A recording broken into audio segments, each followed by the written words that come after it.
let's get started. Let's jump right in. First, though, let me say a word of prayer for us. God, thank you so much for this night. Thank you for everyone here. That we can gather together and learn more about the views of others in order to share your truth effectively with them. I pray that would be our heart's desire, not just to learn more, but to learn more with the goal of reaching for you. I pray you bless this time and that you would open our minds and hearts and give us understanding. In your name we pray. Amen. All right, like I said, tonight we're talking about Islam. A question that comes up is, why is Islam important? Why is talking about it important? Well, it's important because Islam is the second largest religion in the world today. That's after Christianity. If you weren't aware of that, Christianity is considered the largest religion in the world today, although that is counting all groups that define themselves as Christian. So even groups that maybe some of us here would not consider Christian, that's considered in that statistic, but nonetheless, 23.2% or right around there of the world's population considers themselves Muslims. Also, that is rapidly growing. And so even if you don't know any Muslims personally, you are much more likely to have them as neighbors and people living near you in years to come. It's a religion that's growing quite a bit. So it's important to understand it because it's growing so much, you're likely to know Muslims in the future if you don't know some already. It's also important because of the political landscape of our day. There's unfortunately terrorist groups such as ISIS that you might be watching on the news, or IS, Islamic State. Even though groups like this really don't belong in the mainstream of Islam, they probably aren't going away. So it's important to understand how they're similar to most Muslims and also how they're different, so you don't put people all in the same box. I'm going to start with some myths about Muslims. These are the things that came up in my reading that are not true, but are popular notions about Muslims. First one is that all Muslims are Arabs. All Muslims are Arabs. That's actually not true. In fact, the majority of Muslims are in Indonesia. There are more Muslims in Indonesia than there are in Saudi Arabia. All Arabs are Muslims. That also is not true. Although the majority of Arabs are Muslims, there actually is close to 10% of the population is actually Christian in Saudi Arabia. So not all Arabs are Muslims. Muslims are descendants of Ishmael and Abraham. This one might surprise you more than anything. I hear people say this all the time, and it's actually most probably definitely not true. So let me walk you through some things to flesh that out a little bit. So basically, Muslims believe that they are descendants of Ishmael. And the story goes that, if you remember the story of Abraham, he took another wife besides Sarah to try and kind of force God's hand and make the child of promise happen. So he married Hagar. Abraham and Hagar's child was Ishmael. Later on, when Isaac was born, Sarah said, "Get rid of that woman and her son." Abraham prayed about it because he was troubled about it, and God said, "It's okay. I'll let you get rid of them. You can listen to Sarah. It's going to be okay. I'll make a nation of Ishmael as well." So Hagar takes Ishmael into the wilderness and runs out of water fairly quickly and starts crying, and God reveals a well to her and provides for her. And the story goes on, and Ishmael becomes a nation. The point is, though, that Muslims believe that the well that God revealed to her is called Zamzam, and that it is in the city of Mecca. They also believe, or some at least believe, that Abraham journeyed all the way to Mecca, maybe once or twice, and visited Ishmael and that kind of thing. The problem is the geography just doesn't work that way. So in the biblical text itself, it talks about the well being in Beersheba, which is approximately 1,000 miles away from Mecca.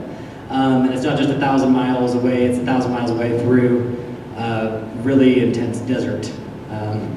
There's not really much there. So it's not just a little stroll, it's a very long ways. Also, according to Genesis 21:21, I'll show you a map in a moment that'll kind of make this more clear, but it records that Ishmael eventually settled in the land of Paran, and between the points of Havilah and Shur. So let me show you where that is real quick. So it records that Ishmael settled between Havilah and Shur. You can see Havilah on the right side in the red, Shur on the left side in the red. And the lighter part is to signify desert that was really unpopulatable. And then you see way down at the bottom, Mecca. Again, that's about 1,000 miles away. So there's not really good evidence that they went there. This is another map kind of showing the same thing. You can kind of see all the different areas that the Israelites were in and went to up at the top.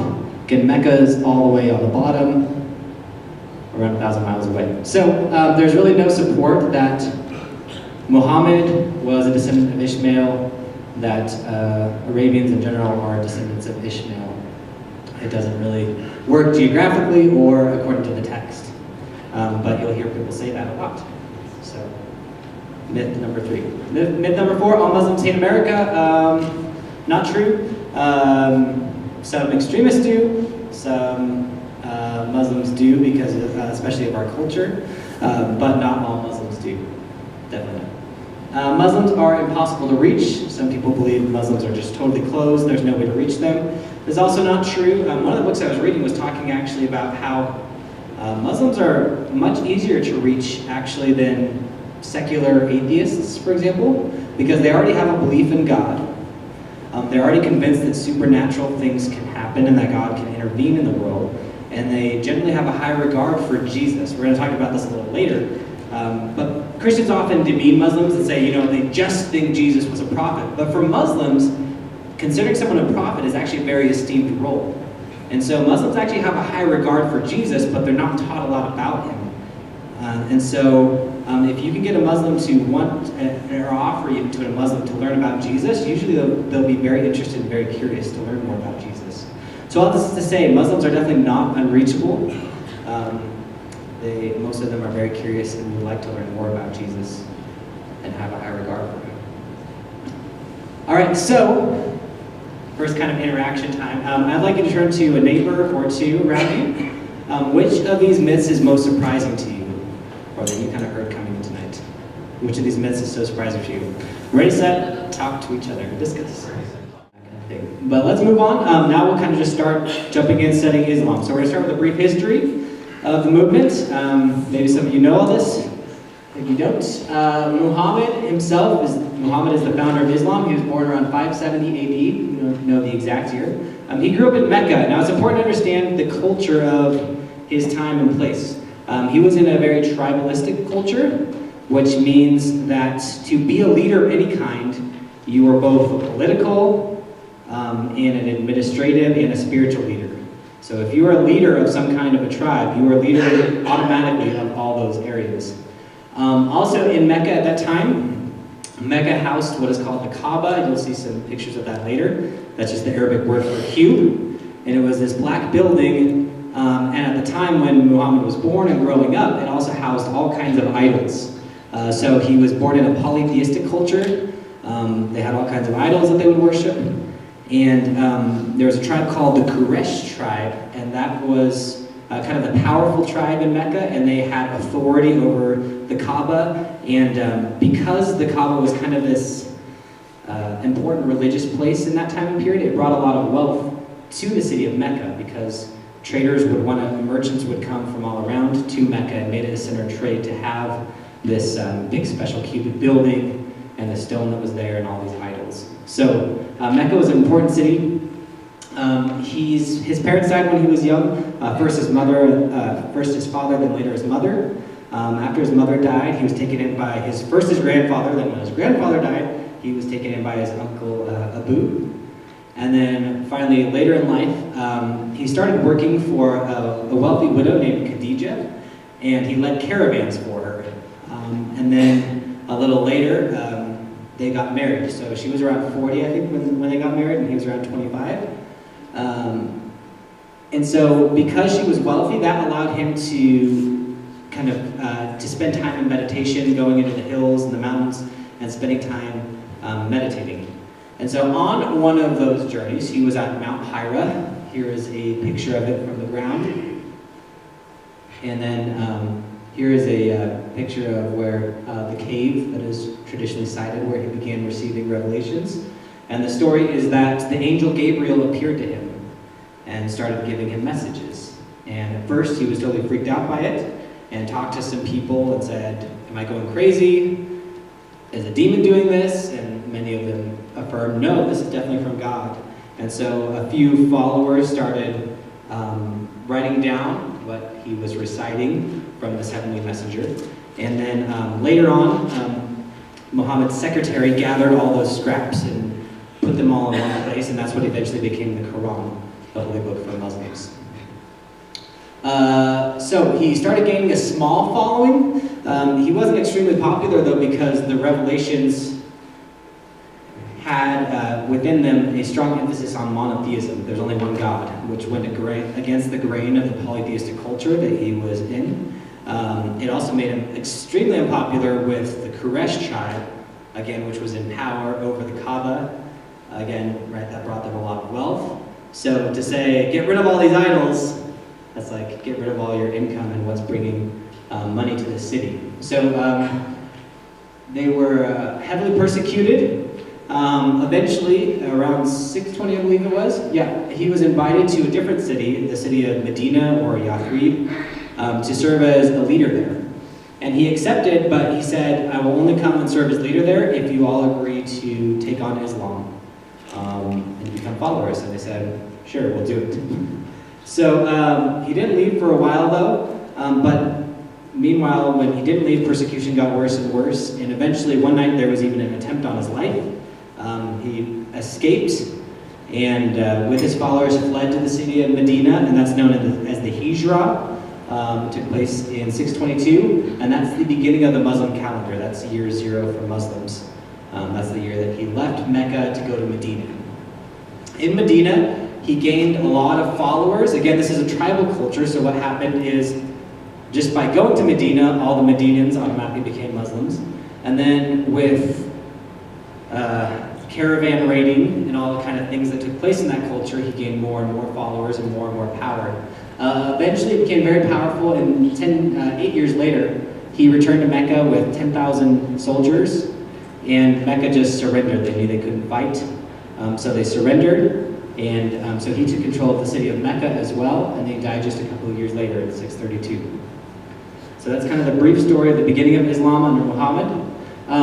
After him, and this is important because this gets to a major difference between two groups of Muslims. After Muhammad's death, things kind of continued just under one leader for a while. By the way, the leader of the Muslim community is called the Caliph or Caliph, and just kind of means leader of the Muslim people.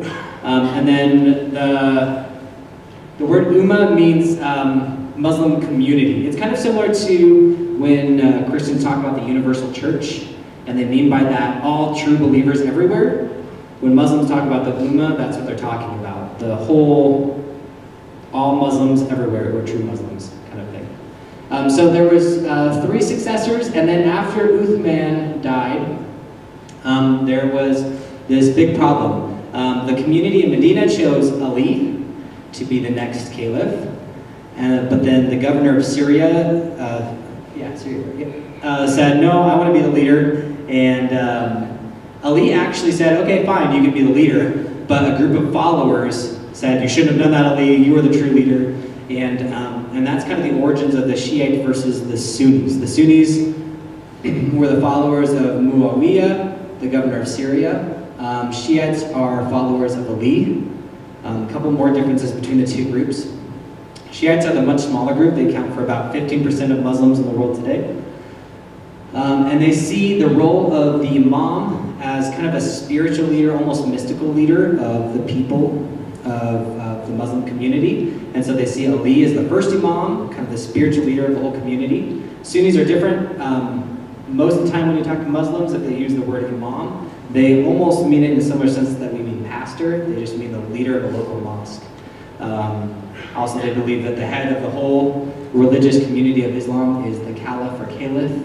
And again, remember, in Islam, there's no separation of your religious life and your public life, your private life and your public life. It's all one. So to be the Caliph or Caliph is to be both a political and a religious leader. It's to be a leader over the geographic area that belongs to Muslims and to be a spiritual leader of the Muslim community. Does that kind of make sense? So those are the biggest difference between Sunnis and Shiites. Most Sunnis and Shiites do not get along very well. Because 80 to 85% of the Muslims in the world are Sunnis, I'm just going to focus on Sunni Islam for the rest of the presentation. But you can learn more about the Shiite branch of Islam if you like, and more research on your own. So, all right, I know that was a lot of history in a brief amount of time, so any questions on the history of Islam, how it started, anything like that?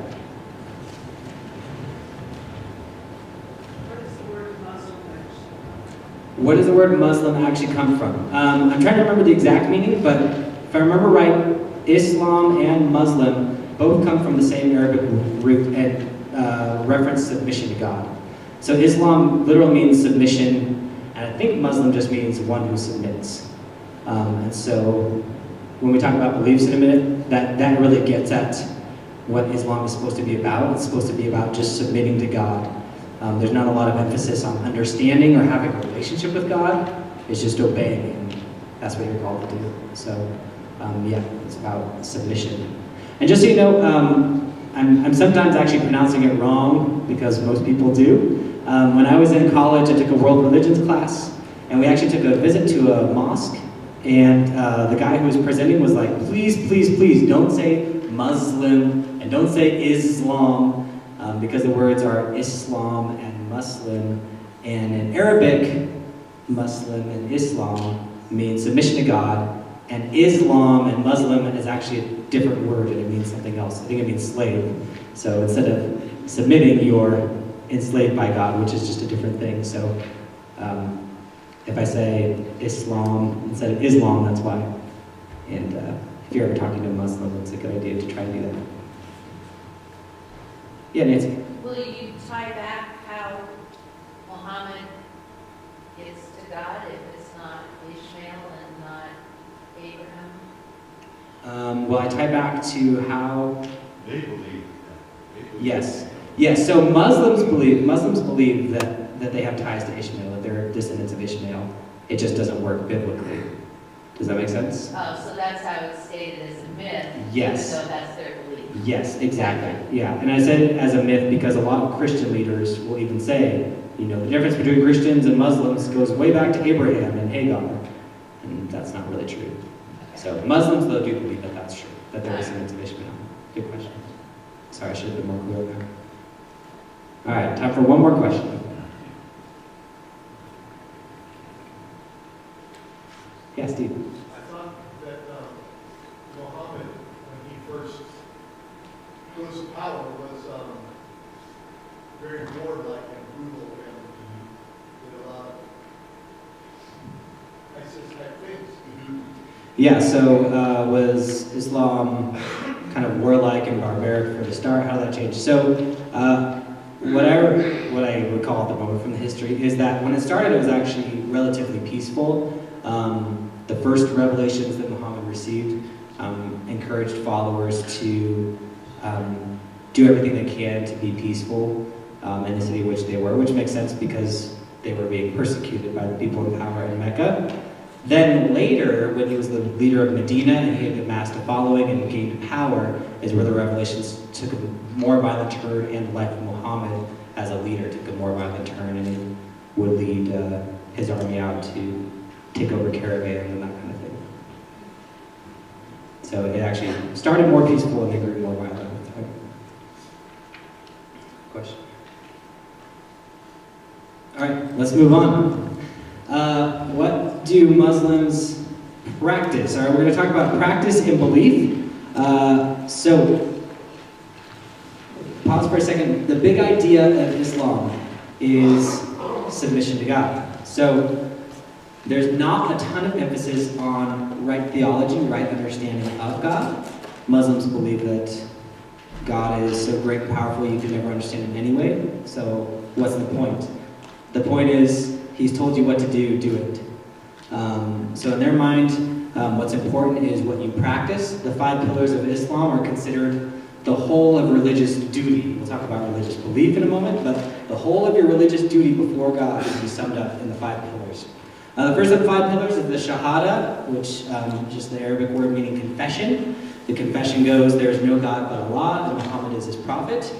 One thing I want to point out is that Allah is just the Arabic word for God. So we hear it, we think that's the Muslim God. In Arabic, it is just a generic term for God. So even Christians who speak Arabic will address God as Allah because that's their word for God. But when you talk about Islam and what they believe about God, it's a very different picture. Let me go through that in a second. The Shahada, though, is it's really interesting. Many Muslims are kind of superstitious, so they believe that reciting this often is a really good thing. So oftentimes when a new Muslim baby is born, the father will recite it. As soon as the baby's born, they'll recite the Shahada to the baby. Some Muslims just repeat it kind of to themselves all the time because they think it'll bring them either luck or good, just because it's a good thing to recite. This is also actually how you officially become Muslim. So there's this kind of funny story. There was this interfaith dialogue type conference thing, and there was a Catholic priest invited to speak at it, and there were some Muslims there as well. And as part of his speech, the Catholic priest recited the Shahada, and then kind of talked about how it's different and not than Christianity. And then Islamic newspapers the next day, they all said, the Catholic priest became a Muslim, yay! Because he had simply recited the Shahada. To them that means, now you're a Muslim, good job. So there's a little bit of confusion about that. But that's how you convert to Islam. Let me talk, since this is the first of the 5 pillars, this is the core confession. Let me talk a little bit about the differences between God and Allah, the God of the Bible and Allah. Oh, just kidding, I'm going to talk about that later. Sorry. Tricked myself there, and you. All right, second pillar. Salat is a word for prayer. The prayer consists of set postures and set actions that you have to do, and it's a set thing you always say. You pray 5 times a day, before sunrise. I don't even remember them all. They're in your notes. Basically mid-afternoon, afternoon, when the sun goes down, and before you go to bed. Yeah. So you have to pray 5 times a day. You're supposed to pray facing Mecca. Interestingly, originally, Muslims prayed facing Jerusalem because they had ties or were trying to connect themselves to Abraham. But then later on, Muhammad had some trouble with some Jews and kind of took a more violent stance against Jews, and that's when they started changing and they would start to face Mecca when they prayed. But originally, Muslims actually faced Jerusalem when they prayed. It's also interesting too, there's not an understanding that prayer is not for the purpose of relationship with God in any way. It's just something you're supposed to do. Did it cut out? All right.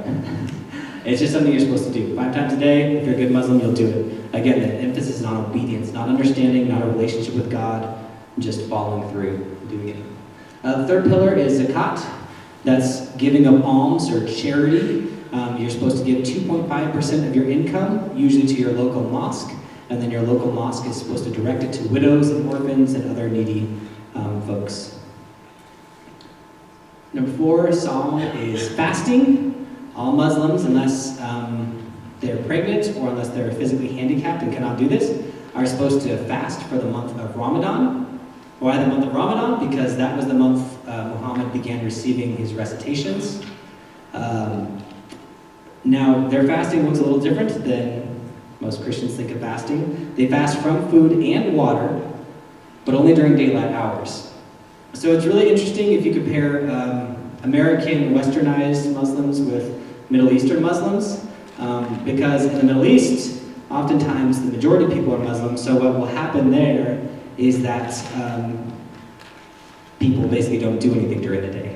Most people in the Middle East during the month of Ramadan will sleep through the day, and then because you can eat after sundown and before sun up, they'll basically have a night of feasting and parties. So one author I read said Ramadan might also be called the month of feasting because for many Muslims in Middle Eastern countries, that's kind of what it is. You sleep through the day, you party all night, you sleep through the day. Now, for Muslims in America and other westernized countries, it's not that way. It's a pretty intense time for them. They don't eat or drink anything during the day, and they're usually still going to work and that kind of thing. Finally, the last one is the Hajj, or pilgrimage. All Muslims, again, unless they have good reason not to, are supposed to make a journey to the city of Mecca at least once in their lifetime. There's all kinds of things you're supposed to do, but the central one is to circle the Kaaba. The cubic building is still there, has a black stone in it. You're supposed to circle that 7 times, I think, and eventually kiss the black stone. There's all kinds of other things you're supposed to do as well. You're supposed to run between these 2 hills where they believe Hagar went in imitation of her, even doing some animal sacrifices. Each year, lots of Muslims die from heat exhaustion and just from the trampling of that many people in one place at one time. So it's a pretty intense experience. I don't know if you can see this picture, but those are all people, all those little dots. It's a very crazy thing. So 5 pillars, that's the whole of religious duty. So we'll pause again for some questions. Any questions on these 5 pillars or the basic practices of Muslims? So the pilgrimage, you're supposed to go not when you can, but at a certain time of year. I believe you can go anytime, but if you go during Ramadan, it's especially fortuitous and especially special. Yeah. So most Muslims go during Ramadan because it's more special, but you can go at any time. Yeah, Tom. So when they in our history class, we learned about Islam and stuff and like the Church of Mecca. So what he said is like, well, my history teacher, he said that you have to go unless you're like physically or like don't have enough money, and then you're supposed to like, I guess, go, I don't know, like in white. But I'm just wondering like why, I guess, like why do they have to go, and also why do they have to be in like all white? So why do they have to go? Why do they have to go in white? Yeah. If I remember right, the special clothes they're supposed to wear are just 2 pieces of fabric or whatever woven together, and it's to symbolize that in actuality the Sunnis and Shiites are all Muslims. So it's to symbolize their unity as the Ummah, as the people of Islam. And then I don't know why they're supposed to wear all white. I didn't learn that or don't remember it. It could be just tradition, but I'm not sure about the white thing. But the special garments and the pilgrimage in general are just 2 kind of uniting factors. Something you're supposed to do is supposed to be a spiritual experience. So does that mean that they don't like, is there no like fighting between the two types Yeah, of Muslims? Just- Mecca is supposed to be kind of like a sacred territory, so there's not supposed to be fighting taking place in the city of Mecca between Sunnis or Shiites. Supposedly, usually there's peaceful relations while people are on pilgrimage. Yeah, Randy. Is there something that they know when they look at each other, that they're either a Shiite or a Sunni? Is there something they know that they're either a Shiite or Sunni? I have no idea. I don't know. I mean, it might be just that for American Muslims that they don't go to the same mosques or anything. They may dress differently. I honestly don't know. I should research that more though. Sorry, I'm not sure. Yeah. Is the Hajj at Mecca primarily for Sunni? I believe so, yes. So, So the job in Iraq is Shia? No, I don't know. I had that. I'm not sure. I think there's still at least value for Shiites in going to Mecca, and they're still allowed to. But I think it is mainly a Sunni thing that emphasizes it so much. But I believe the 5 pillars are true for both Sunni and Shiite. So all Muslims are supposed to go on Hajj. Yeah. Sorry, my knowledge is limited, but I'll do my best. The Kurds are basically what's the word?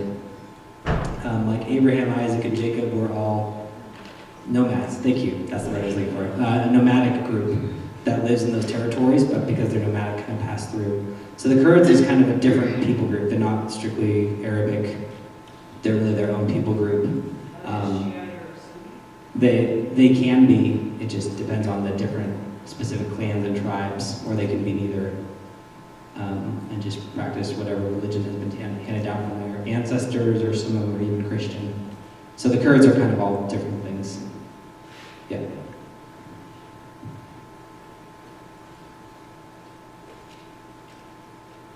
Maybe I shouldn't do Q&A time. You guys are like exhausting my knowledge.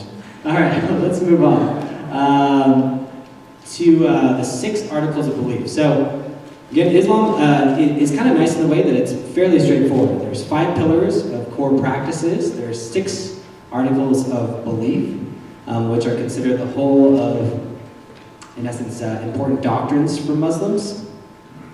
Now, again, there's not a strong emphasis on theology or right understanding, so a good Muslim only has to be able to recite this list and say that they affirm it. They don't necessarily have to understand it, understand what all it means. Does that make sense?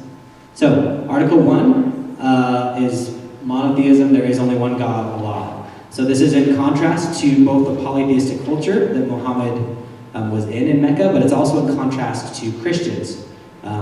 They think that belief in a Trinity is, in essence, polytheistic, that it's really belief in 3 gods. So now I will contrast Allah in the Bible's view of God, and the Christian view of God. So Allah, a lot of people wonder if Allah and God are really the same person, or same divine being, just expressed from different religious worldviews. I don't think so, because they are described as so different. So the core of who God is for Christians, God is Trinity. He's 3 in 1. He is eternally in relationship with himself. For Muslims, there is only one God. Trinity cannot be. And by the way, some people think like the Trinity is just confusing. What's the point? Part of their point is that at the core of God, who God is that God is love. But also that God does not need creation. He stands on his own. But that can't work unless God is in a relationship, right? You can't be love without someone to love. And so why the doctrine of the Trinity is so important is because it gets at the core of who God is, that he is love, because eternally he's been in relationship with himself and always in a loving relationship since before there was a creation. Character, who God is. The Bible teaches that God is good and that his character is consistent. So because of that, all his actions are good. You know, some people are like, well, could God choose to do evil if he wanted to? And the answer is always, he would never choose to do that because he's good and he's purely good. In Islam, Allah is considered capricious. He's considered the author of both good and evil. He is considered unbound by morality and above morality, so he can do whatever he wants, and he's not bound by good or evil, and he's the author of both.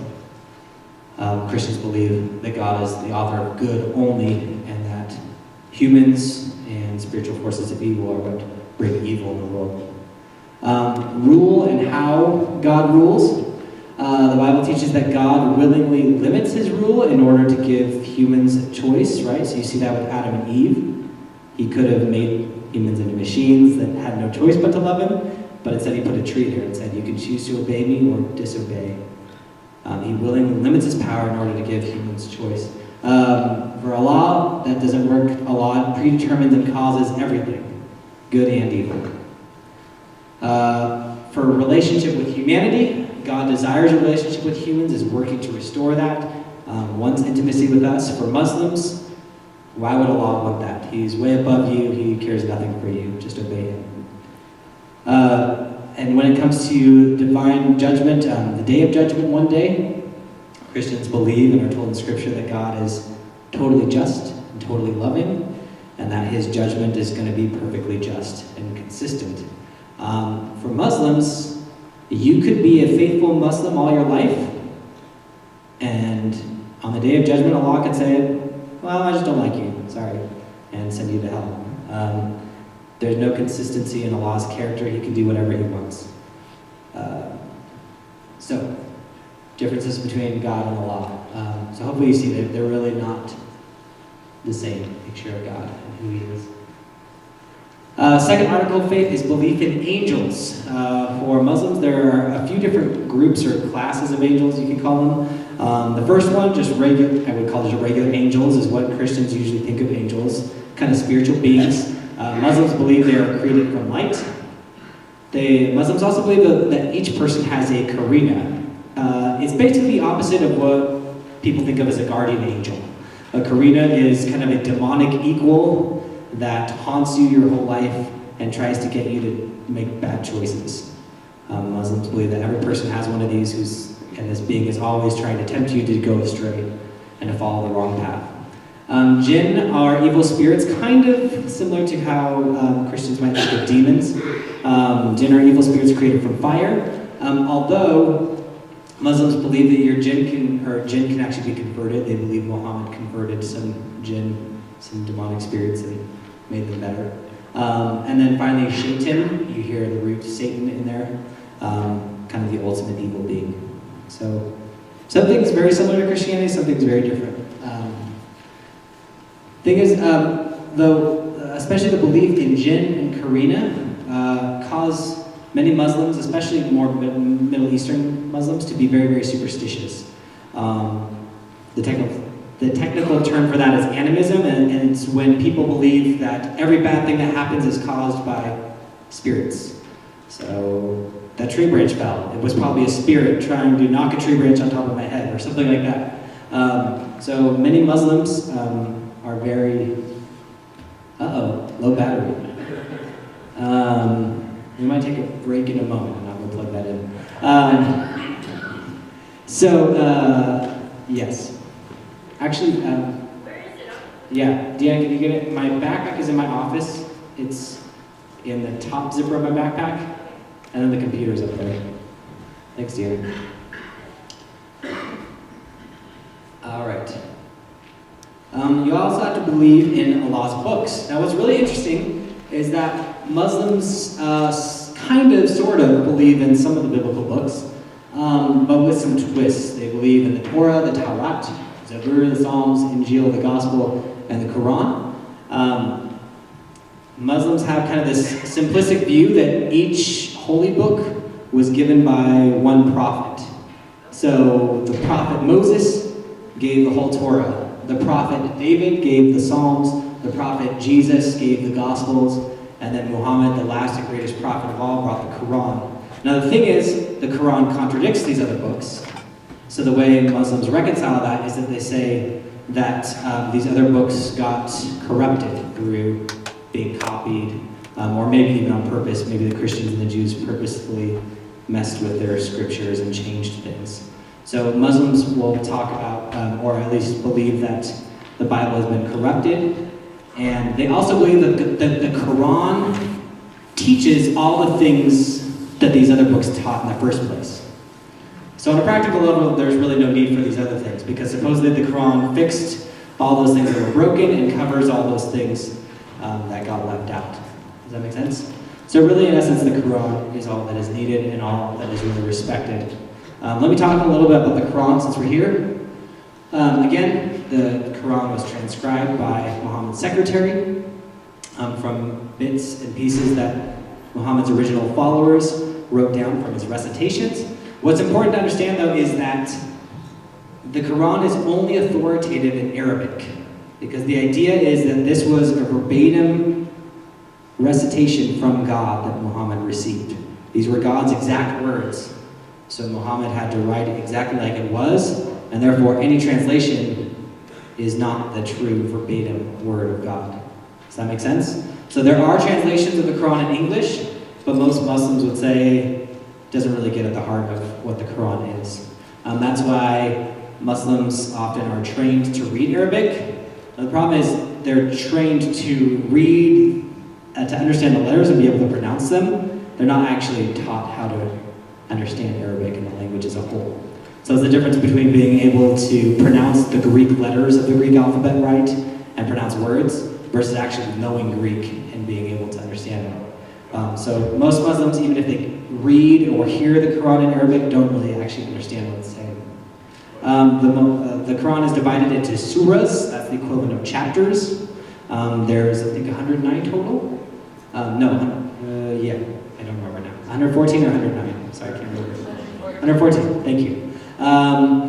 Now, there is also a principle of interpretation for the Quran that teaches that the latest revelations that Muhammad received are the authoritative ones. The problem is the Quran does not go in chronological order.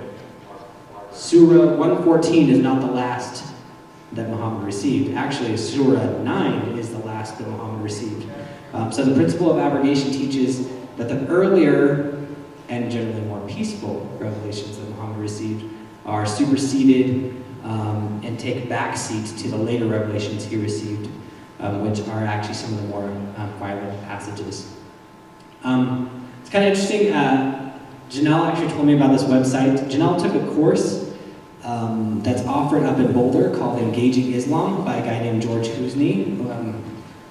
George wrote a book called Engaging Islam. He's a Lebanese Christian and has spent years and years doing missions to Islamic countries and to Muslims. But Janelle took a class by him, and he showed the class this website called suralikeit.com. And because Muhammad challenged, if anyone doubts that this is authoritative, let him try and write something as beautiful as this. And he won't be able to. And so this, I think it's a Christian website, I'm not sure, but they've made this website called suralikeit.com, and it's basically fake surahs, fake chapters that they're trying to make just as beautiful as the Quran. And the point is, you can make something as beautiful as the Quran. Muhammad said you can't, therefore Muhammad's wrong. Anyway, kind of fun. Extra thing for you. All right, next article of belief. You have to believe in Allah's prophets, especially that Muhammad was the greatest and last of these.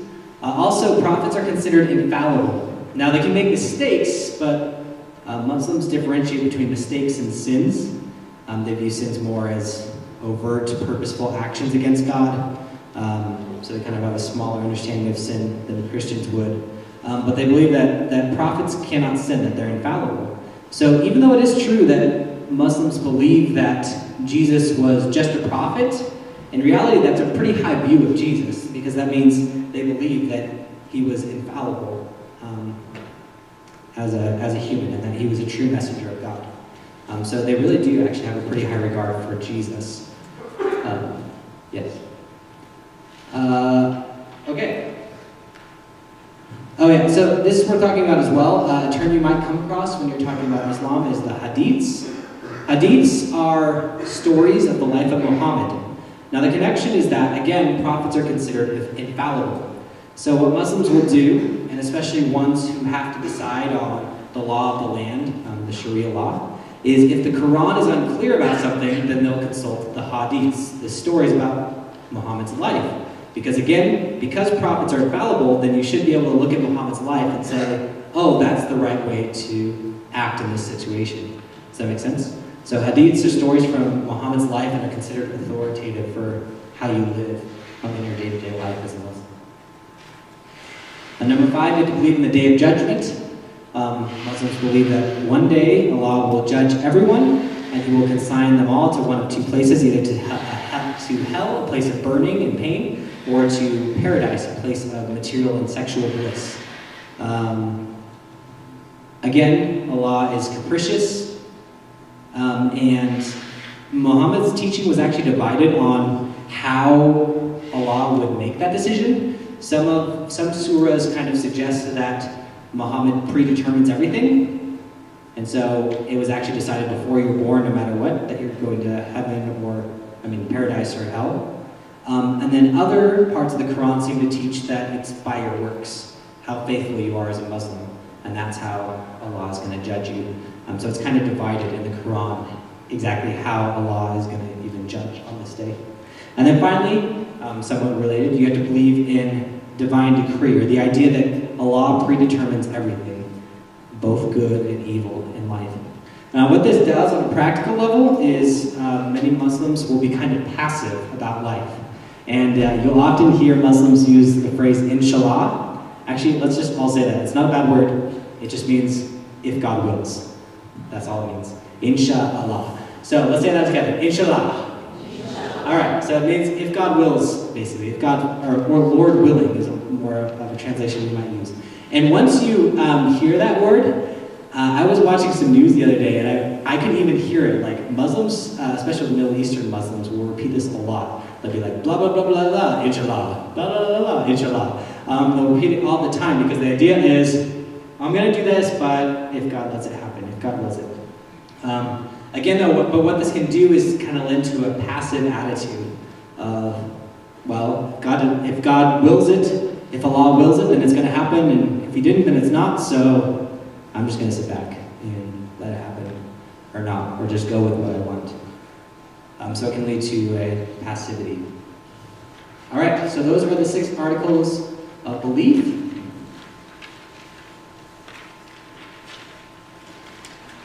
Questions about those? Yeah, Deanna. Okay, so what do they think about sin? Like, do they just go do whatever they want? So what do they think about sin? Yeah, so the idea is you're supposed to be righteous. And they believe that there are some things you can do to kind of cancel out certain sins. I forgot to mention this. I'm glad you asked that, actually. I don't know why I forgot this. But we were talking about angels. Muslims believe that each person has 2 recording angels. And they sit on each of your shoulders. And one of them records all your good deeds. And one of them records all your bad deeds. And actually, in part of the set postures for prayer, part of turn to the right, to the left, and the idea is that the idea is that you're greeting those angels when you pray. So Allah is going to consult those books when He judges you, and hopefully you've done more good deeds than bad deeds. So yeah, you don't want to sin, you want to be righteous, but it's just kind of general morality. There's not a lot of specific teaching on this is good, this is bad. Is there certain sins that are worse than others for that? Probably, but I don't know. Yeah, are there certain sins that are worse than others? I mean, I'm just thinking about this because I'm anticipating what I'm going to talk about in a minute, but it is considered shameful and bad if someone aggresses against you or someone close to you and you don't avenge them. That is considered bad, to not avenge. All right, yeah. So do they have one of these friends in their homes, like we have Bibles, and they put them to study them? Yeah, I think many of them do, although they kind of have more of a mystical attitude towards it, so it's like something that you don't want to touch very often, or, like we encourage people to write in their Bibles and write notes, because we understand that the Word of God is what God's Spirit speaks to us and speaks through, that there's nothing like special about the words themselves on the page, but for Muslims, it kind of is more that way, that the Quran itself and the very words are true words from God. And so yes, Muslims might have a copy of the Quran in the home, but they would probably not like just kind of get up and read it. It would be more of a reverential thing. So they were reading it, just pulling it out? Okay, interesting, that's good to know. Yeah. Was it like a real Quran in the Arabic, or was it a translation? Okay, good. All right, that's helpful. So at least for some Muslims, it's okay to bring around a Quran with you. Yeah, good. Sure. Yeah, what they did here, though, is at least they would bring a Quran with them and read it in the morning. Good, Deanna. Okay, so, well, we're all like adults here, but I was wondering about like the sexual bliss, because it seems like only the guys get something kind of cool. Yeah. And then like once they're not virgins anymore, then like is that it? It's like a one-time deal, and then. Yeah, so there's kind of divided teaching on the only thing I read is that it's basically just going to be a great place. But and there's kind of divided teaching. So you'll hear a lot about the virgins, or even 40 virgins, or whatever. But then there's also some teaching, pretty straightforward teaching, that it's just going to be your wife or whatever in paradise. So there's both teaching, both emphases, but for some reason the 40 virgins is the one that gets the most press. But different Muslims believe either or both. Maybe the idea is if you're not married, you'll get virgins or something. I don't know. I don't know why I think they were 40 bars. Yeah.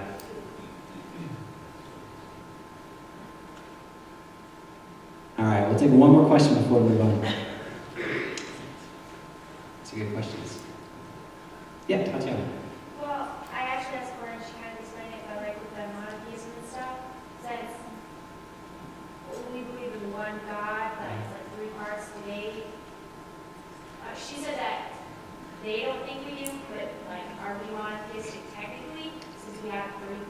Yes. That's a great question. So are Christians monotheists? Yes. Is basically the question. Yes, Christians are monotheists. We believe there's one God in three persons. So it's not tritheism, which is three gods. It's monotheism. There's one God in three persons who is eternally triune, eternally in relationship with himself, you could say. So yes, we believe in one God. But Muslims still believe that even if you were able to explain that correctly, they would still say that's wrong. There's just one God, one person, not three persons in relationship. Yeah. All right, let's move on. Again, we'll have extended Q&A afterwards. So that's the 6 articles of belief. So again, pretty straightforward. There's 5 practices, 5 pillars, 6 articles of belief, 6 things you have to affirm, not necessarily understand, but affirm.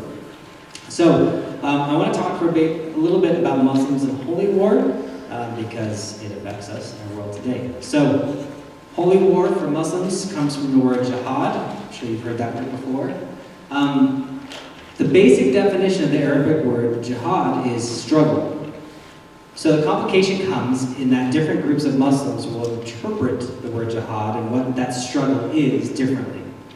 So most westernized Muslims, Muslims living maybe in the US or European countries, most of them have kind of, in essence, spiritualized or interiorized Islam. And so they would say the word jihad and the idea of struggle applies to your struggle to be pure before Allah, and your struggle to follow the 5 pillars and to be a good Muslim. And so they would say jihad means struggle for purity or something like that, struggle to live righteously. So most Muslims that you and I will meet in the US face-to-face would affirm that. Most Middle Eastern Muslims and some Muslims throughout the world would say, no, it means a physical struggle, this worldly struggle against anything that is not under submission to Allah, under Islam. And so one way to think of this is that, so you got to kind of put yourself in Muslim shoes for a moment, or Muslim sandals maybe. The idea is that the world is not in submission to God, and so because of that, it's messed up, it's hurting itself, and so the spread of Islam is a really good thing because that's helping people come under submission to Allah, and that's helping them live more righteous lives, and that kind of thing. And so the idea is, the best thing you can do is spread Islam all over the world. And so, in that line of thinking, jihad becomes a struggle to spread Islam for Allah. Does that kind of make sense? So the word jihad for non-Westernized Muslims, most of them means an actual physical struggle, including holy war. Let's talk about the Quran and what it says about violence for a minute. It kind of has, again, a divided stance. So different surahs kind of have different emphases. So Surah 2.256 says, there is no compulsion in religion. In other words, you can't force someone to become a Muslim. That's not a good thing. But then, again, Surah 9 was the last of it. So Surah 9.5 says, kill those who join other gods with Allah. Wherever you find them, besiege them, seize them, lay in wait for them with every kind of ambush. So you can see when you read the Quran, especially in chronological order of which revelations were received later, you can see a very clear progression towards increasing violence and increasing compulsion, and more sword versus more and more violence being enjoined upon Muslims in order to spread Islam. Let me talk about a few other things. What the Quran also does make clear, though, and it's important to understand, is there are certain ways war is to be carried out, that holy war is to be conducted. So one thing is that you should actually never be an aggressor. You should only fight back if you are first aggressed against. Now again, if you're aggressed against, it's actually shameful not to take revenge, but you should never be the first aggressor. So you might ask, well, what do terrorist groups, what did we do against them? And they would say, we have aggressed them in lots of ways by trying to bring our democracy to conquer their faith, through the spread of our culture and our media that is corrupting the sexual purity of their culture and that kind of thing. So often what you'll find in terrorist Islamic groups is they'll say, America has aggressed against us because of all these things. And they'll give reasons. That's important to see because what they're doing is they're justifying it's okay to aggress back because America started it by doing these things. Another thing, if the aggressor seizes, you should stop the war immediately. And then finally, all should be offered a chance to convert, pay a tax, which is to kind of become a second-class citizen in a way, or die. But you're supposed to give at least all those options. And so now all this is kind of important to point out because groups like ISIS, the Islamic State, let me actually skip to the next slide. Yeah. Let me just talk about them in general and then talk about the critique within Islam itself of that group. So ISIS or Islamic State is sometimes now just called IS, or sometimes there's an L in there too for the Levant. But it's an Al-Qaeda splinter group led by Abu Bakr al-Baghdadi. Now, they were kind of condemned by Al-Qaeda itself as being too radical, too ridiculous. Say, no, this is a group with some pretty extreme views and practices. But they have grown really fast and become pretty huge in the area that are controlling from 800 fighters to over 30,000 in only 2 months.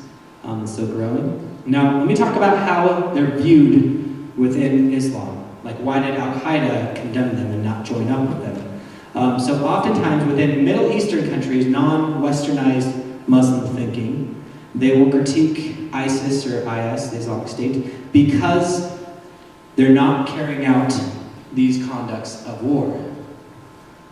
They're aggressing when they've not been aggressed against, or they're not giving people a chance to convert, they're just killing people, that kind of thing. So often, the Muslim critique of ISIS is that they're not carrying out war the right way. It's not so much a critique, you're being violent, you shouldn't be violent, it's you're being violent in the wrong ways.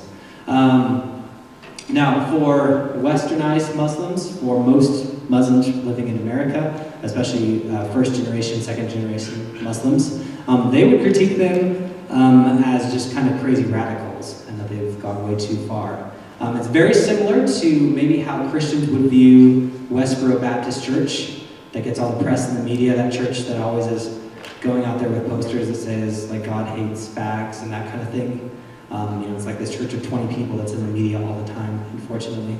But it's very similar to how Christians here would view that group. It's like, they're crazy, they're not actually following what they should be. That's how many Muslims would view ISIS. They would say they're not following what they should be. They're kind of crazy, they've taken some texts way out of context, that kind of thing. So, that's jihad and ISIS in a nutshell. I don't want to take too many questions on that because some of what I'm going to say in a moment is going to have to do with that, but maybe we can take 1 or 2 questions before we move on.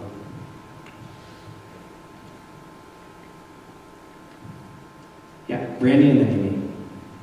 Well, you hear on the news and all that people say that Islam is a peaceful religion.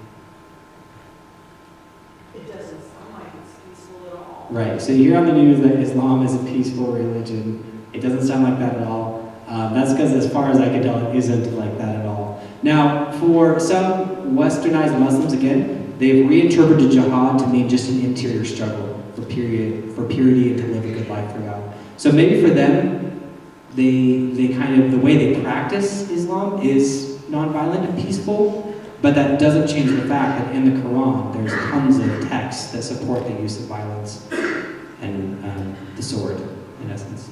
So yeah, so I guess, yeah, the answer is that some Muslims are peaceful in their practice, but that's kind of in spite of what the Quran says.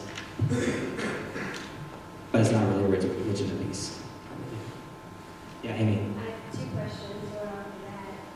So, with those that are in the Western world, if they were attacked directly, very concretely directly, would they respond in the same way, feeling like that's very important that I defend myself and I avenge?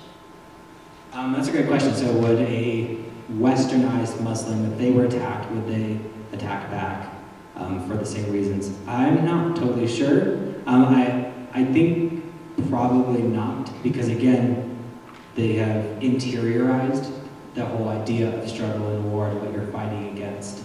So maybe they would fight back, but they would fight back in, I need to grow, I need to become a better Muslim, not I need to get revenge on you and pay you back. You also said the Quran is not in order. Could you just tell us who ordered it? Who put That it is- in the order? That is a great question, and I have no idea. I will do more research on that, but I'm not sure. Yeah, so the Quran is out of order. Who ordered it, I'm not sure. How it got its current order, I'm not really sure. But I do know it is out of order, and all Muslim scholars know that and interpret it accordingly. All right, so let's move on, and then again, you can say after free Q&A we can talk more about this. All right, you guys ready to move on? Yes? Good. All right, let's move on. Sharing Christ with Muslims. This is a little bit of a sobering quote from Nabil Qureshi. He wrote a book called Seeking Allah, Finding Jesus, kind of his story of becoming a Christian. But he writes in his book, since no Christian cared about me, I did not care about their message.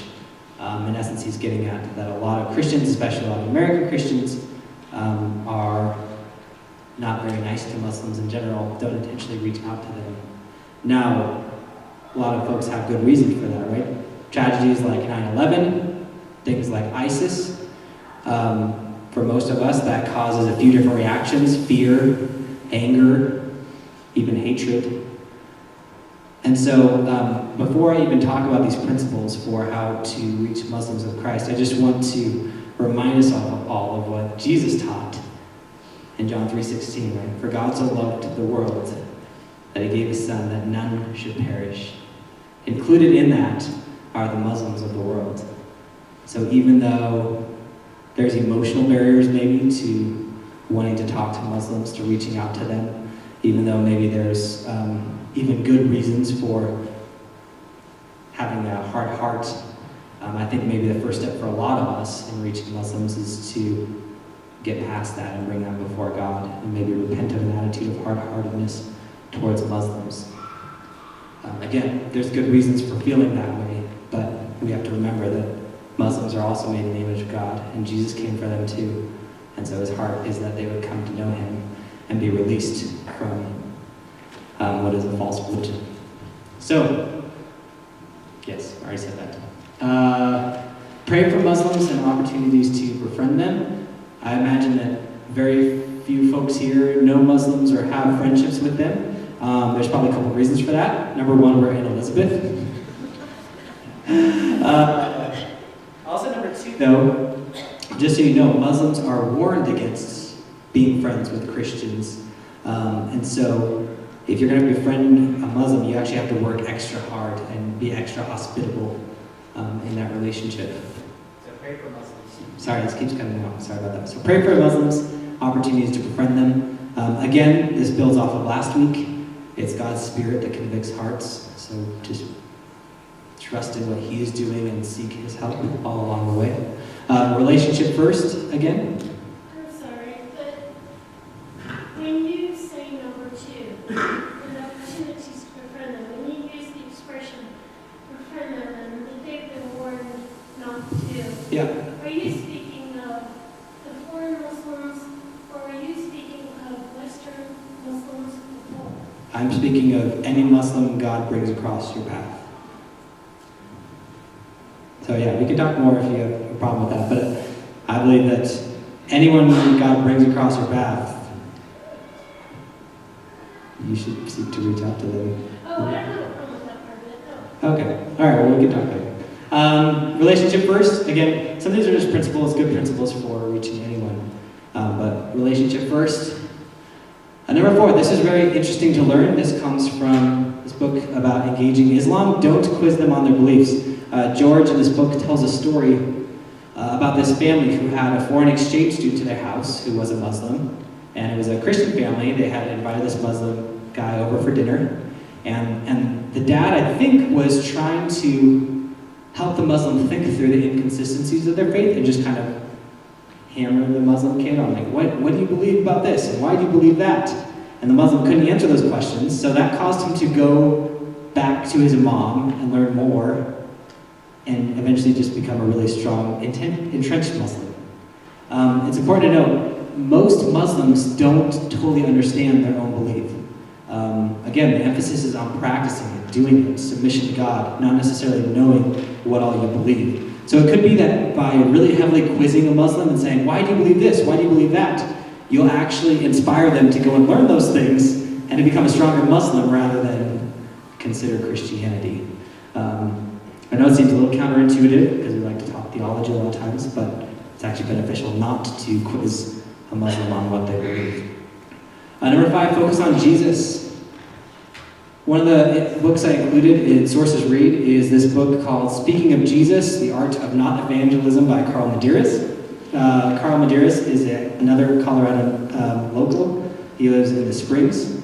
And this is just a book on sharing your faith in general, but he has, most of his stories are about his missionary trips to Islamic countries. He was a missionary to Muslims for a very long time. And he tells a lot of stories that point out, again, that the Muslims have a high regard for Jesus and a high curiosity about him. And he tells stories about going to Islamic countries and bringing the gospel, and telling Muslims, like, we have stories of Isa. Isa is the Arabic word for Jesus. We have stories about Isa, and we would like to give you. And Muslims are like, oh, I want some. Can I have more? Can I give them to my friends? Just because they're very curious and have a hunger to know more about this prophet that they haven't been told anything about. So focus on Jesus. If you can get a Muslim to even study a gospel with you, it's a very good thing to invite them to do. Would you like to learn more about Jesus? Let's study one of the gospels. Show the verses and appeal to authority. So a lot of us have Bible verses memorized that we might use in talking to someone.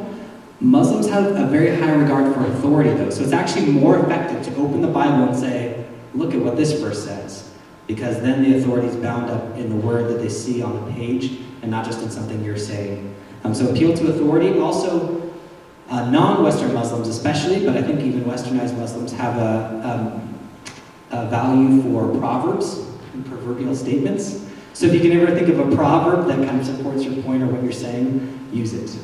7, know the culture of the person you are speaking to. Again, as you've probably seen throughout this presentation, there's a big difference between Westernized Muslims and Middle Eastern Muslims. So know the culture of the person you're talking to. So if you're talking to someone who has grown up in America and is a Muslim, then just basically kind of more treat them as you would anyone else when you're sharing your faith. Assume that they share many of the same assumptions you do about the world, kind of the modern and postmodern mindset about the world and how it works. Now, if the person you're talking to is a Middle Easterner person, or maybe you're doing a mission trip or something, it's actually a very different culture, and you should probably share your faith in a different way. That's where this book would be more beneficial to you. And he points out Muslims in Arabic cultures have a high value for boldness and truth, which is very different for many of us. It sounds maybe a little bit intimidating, but the idea is that they have this high respect that if you come out and you're very bold and straightforward, wow, you must really believe it if you're so bold about it. That's kind of how they think. They also have a high value for speaking the truth because they've heard so many things and they're not sure. So if you just come straight out, this is what I believe, this is the truth, then they're more likely to listen and be appreciative of you telling the truth. Finally, pray with them. This is important because, again, Muslims just have a set recitation that they always use when they pray. They have no concept of having a relationship with God and what that looks like. So when you pray with a Muslim and they hear you talking to God and using familiar terms with God and speaking to Him, that's a way of witnessing and opening up to them what it means to even have a relationship with God. So those are a few tips, thoughts for sharing Christ with Muslims. Again, there's no formula because that's just not how it works, right? It's person to person. Let me move on, and then we'll have a little more time at the Q&A before we officially end, and again, we'll have Q&A at the end. With each of these weeks, I'm going to share some challenges for us. What this comes from is me studying Islam, or whatever we're talking about. And for me, it's kind of acted as a mirror in some ways, both good and bad, where some things I say, oh man, Muslims are kind of practicing this better than Christians are, or vice versa, where I see this is a problem in Islam, yes, but Christians have the same problem in that we're viewing this wrongly. So let me share some of the challenging things that came up for me as I was studying Islam. And let me just introduce it to you now because it has to do with some of the things I'm going to talk about. This book is called Who is My Enemy? Questions American Christians Must Face About Islam and Themselves by Lee C. Camp. Lee is a Christian ethics professor down south, I forget, Lipscomb University. And this is a very challenging book to read. Lee is a pacifist, so he's coming at all these issues from that direction, just so you know if you read this book. But it's challenging because he's very perceptive and asks some very hard questions. So I'm going to share just a few of those with you. This is not one of those yet, though. So number one, against compartmentalization. So again, as I've been saying, Muslims have a very holistic worldview. There's no private and public sphere difference. If you're a Muslim, then that affects your politics and it affects the law of the land, right? That's why they practice Sharia law in Muslim countries, because there's no compartmentalization. If the idea is, if Allah is God and He has ways for you to live, then you're supposed to live that way in every sphere of life. Which, New Testament biblically, is true for Christians. If Jesus is Lord over all, then that includes all of life, not just part of our lives. And so I think oftentimes though Christians, especially American Christians, we tend to compartmentalize our lives and limit Jesus to certain boxes of life. But what would it mean to take seriously the idea that Jesus is the true Lord of Elizabeth in the U.S.? That's a good question to think about. Tangible, holistic spirituality. I've heard that a lot of folks who become Muslims, especially a lot of Americans who become Muslims, do so in part because they're enamored by kind of the physical expressions that Muslims have.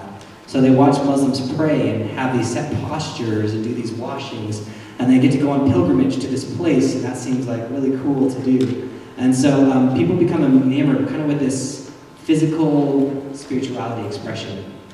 Again, though, the New Testament teaching is that Jesus is Lord over all our lives. That includes our bodies as well as our spirits or souls. And so there's no reason why Christians should not have tangible, holistic expressions of spirituality as well. Yes. Ultimate values. Okay, so now maybe you'll get a little bit more uncomfortable with these last two. I'm sorry about that. But they are challenges that studying this brought up for me. Ultimate values. Let me share a story to kind of get at this. A number of years ago, my cousin, Angela, decided to go and spend some time in Calcutta at Teresa's, what's the word? Convent, yeah. And doing ministry among the dying there. And my grandparents, when they found out about that, warned and begged my cousin Angela's parents to not let her go. It's too dangerous, she could die, all these kinds of things. About 5 years ago, my older sister Annie joined the army. You know what my grandparents did? Good job. That's awesome. And it brings up the question of ultimate value. I mean, we want to say we value the kingdom of God over America and democracy, but sometimes I fear that in practice, we get those totally backwards. And we're willing to risk our lives for our country and not so much for God and His kingdom. And I think that's the opposite of how it should be. What do we really value? It also brings up the whole issue of just war. I talked about this in the whole idea of jihad. Again, in the Quran, it kind of lays out, this is how you're supposed to do war. So as I was doing my research, as I was reading through this book, he goes through and talks about how Christians traditionally have held one of two views about war. Christians throughout the centuries have either had a pacifist view, that God tells us to love our enemies, that means we can't kill them. Or they've been just war theorists who say, under certain conditions, war is actually just. We need to defend those who can't defend themselves. Augustine was a Christian theologian who lived in the 4th century. He's kind of the first one who came up with the just war theory, and he enumerated a bunch of conditions and practices for a just war. And so, knowing Elizabeth and knowing many of you, I know many of us here would say at least we adhere to the just war tradition.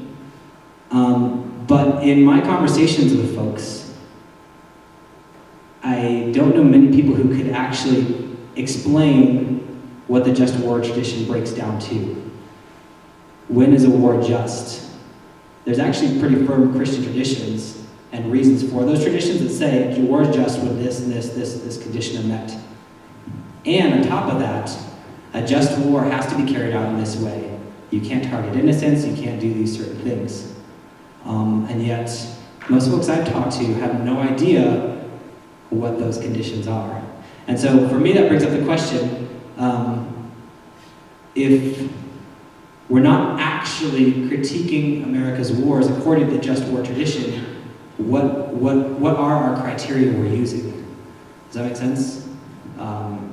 So all that's to say, if you consider yourself a just war theorist and you subscribe to that theory, I would encourage you to research what that means and what the just war theory is and what it permits and doesn't permit. And that way you can have more of a prophetic voice in our culture and say, look, the just war theory says you can carry out wars for these purposes, but not these purposes. Let's talk about if this war fits that description. Does that make sense? Again, most people I talk to have no idea what the just war theory actually says is a just war or not. So it brings that for me. All right. We want to close tonight, like we did last week, praying for Muslims around the world. I want to pray for a few specific things. If you know a Muslim, please pray for that person that they come to know the truth of Jesus. If you don't know any Muslims, pray that maybe God would bring a Muslim into your life to reach with the gospel.